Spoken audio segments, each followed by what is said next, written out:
Palakkad Agali government LP സ്കൂളിൽ പുലിയെ കണ്ടതായി പാചക തൊഴിലാളികൾ പ്രീ പ്രൈമറി വിദ്യാർത്ഥികൾക്കുള്ള പാർക്കിൽ ആടിന്റെ അവശിഷ്ടങ്ങൾ കണ്ടെത്തി. രാവിലെ 8 മണിക്കാണ് സംഭവം. സ്കൂളിന് സമീപം പുലിയുടെ സാന്നിധ്യമുള്ളതായി പരിസരവാസികൾ പറഞ്ഞു. പാലക്കാട് നിന്ന് പ്രസാദ് ഉടുമ്പശ്ശേരിയുണ്ട്. പ്രസാദ്, എപ്പോഴാണ് ഈ പുലിയെ കണ്ടതായി നാട്ടുകാർ പറയുന്നത്? ഒപ്പം വനം വകുപ്പ് അടക്കം സ്ഥലത്തെത്തിയിട്ടുണ്ടോ?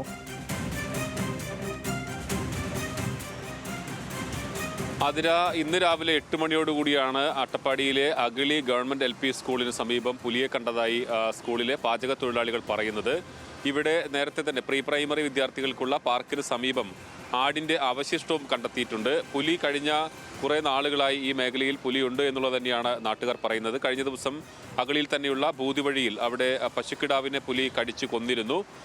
1 മാസത്തോളമായി ഈ മേഖലയിൽ അഗളി, ബൂതിവഴി തുടങ്ങിയ സ്ഥലങ്ങളിലെല്ലാം തന്നെ പുലിയുടെ സാന്നിധ്യം കണ്ടെത്തിയിട്ടുണ്ട്. എന്തായാലും സ്കൂളിന്റെ പരിസരത്ത് പുലിയെ കണ്ടത് വിദ്യാർത്ഥികളെയും അധ്യാപകരെയും രക്ഷിതാക്കളെയും എല്ലാം ഒരുപോലെ ഭീതിയിലാക്കിയിരിക്കുകയാണ്. പുലിയെ പിടികൂടാനുള്ള നടപടികൾ വേണം എന്നുള്ളത് തന്നെയാണ് നാട്ടുകാർ പറയുന്നത്. കഴിഞ്ഞ കുറേ നാളുകളായി ഇക്കാര്യം ആവശ്യപ്പെടുന്നതാണ്. ഈ മേഖലയിൽ പുലിയുടെ സ്ഥിര സാന്നിധ്യം, അതായത് അഗളി മേഖലയിൽ അഗളി, നരസിംഹക്ക് തുടങ്ങിയ സ്ഥലങ്ങളിലെല്ലാം തന്നെ പുലിയുടെ സ്ഥിരം സാന്നിധ്യമുണ്ട്. ഇപ്പോൾ സ്കൂളിന്റെ അഗളി LP സ്കൂളിന് സമീപത്താണ് പുലിയെ കണ്ടതായി സ്കൂളിലെ തന്നെ പാചക തൊഴിലാളികൾ വ്യക്തമാക്കുന്നത്.